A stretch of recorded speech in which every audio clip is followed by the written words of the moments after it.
ज्येष्ठ कृष्णा अपरा एकादशी व्रत कथा। युधिष्ठिर कहने लगे कि हे भगवान, ज्येष्ठ कृष्णा एकादशी का क्या नाम है तथा उसका महात्म्य क्या है, सो आप कृपा कर कहिए। श्री कृष्ण भगवान कहने लगे कि राजन, इस एकादशी का नाम अपरा एकादशी है, क्योंकि यह अपार धन देने वाली है। जो मनुष्य इस व्रत को करते हैं वे संसार में प्रसिद्ध हो जाते हैं।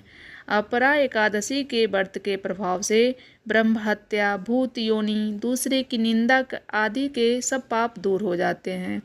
इस व्रत के करने से पर स्त्री गमन, झूठी गवाही देना, झूठ बोलना, कम तोलना, झूठे शास्त्र रचना, ठग ज्योतिषी तथा कपटी वैद्य बनना आदि सब पाप नष्ट हो जाते हैं। जो क्षत्रिय युद्ध से भाग जाएं वे नरकगामी होते हैं, परंतु अपरा एकादशी का व्रत करने से वे भी स्वर्ग को प्राप्त होते हैं। जो शिष्य गुरु से विद्या ग्रहण करते हैं और फिर उनकी निंदा करते हैं वे अवश्य नरक में पड़ते हैं, मगर अपरा एकादशी का व्रत करने से वे भी इस पाप से मुक्त हो जाते हैं।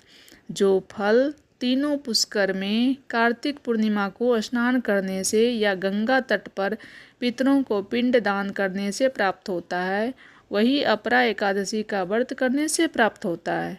मकर के सूर्य में प्रयागराज के स्नान से, शिवरात्रि का व्रत करने से, सिंह राशि के बृहस्पति में गोमती नदी के स्नान से, कुंभ में केदारनाथ या बद्रीनाथ की यात्रा, सूर्य ग्रहण में कुरुक्षेत्र के स्नान से, स्वर्ण अथवा हाथी घोड़ा दान करने से, यज्ञ में स्वर्ण दान करने से अथवा अर्धप्रसूता गौ दान से जो फल मिलता है वही फल अपरा एकादशी के व्रत से मिलता है। यह व्रत पाप रूपी वृक्ष को काटने के लिए कुल्हाड़ी है, पाप रूपी ईंधन को जलाने के लिए अग्नि, पाप रूपी अंधेरे के लिए सूर्य के समान, मृगों को मारने के लिए सिंह के समान है। यह जीवन पानी के बुलबुले के समान है।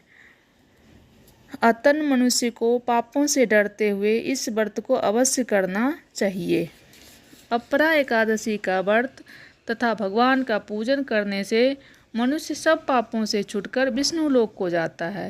हे राजन, यह अपरा एकादशी की कथा मैंने लोकहित के लिए कही है। इसके पढ़ने अथवा सुनने से मनुष्य सब पापों से छूट जाता है। बोलो श्री कृष्ण भगवान की जय, विष्णु देव की जय।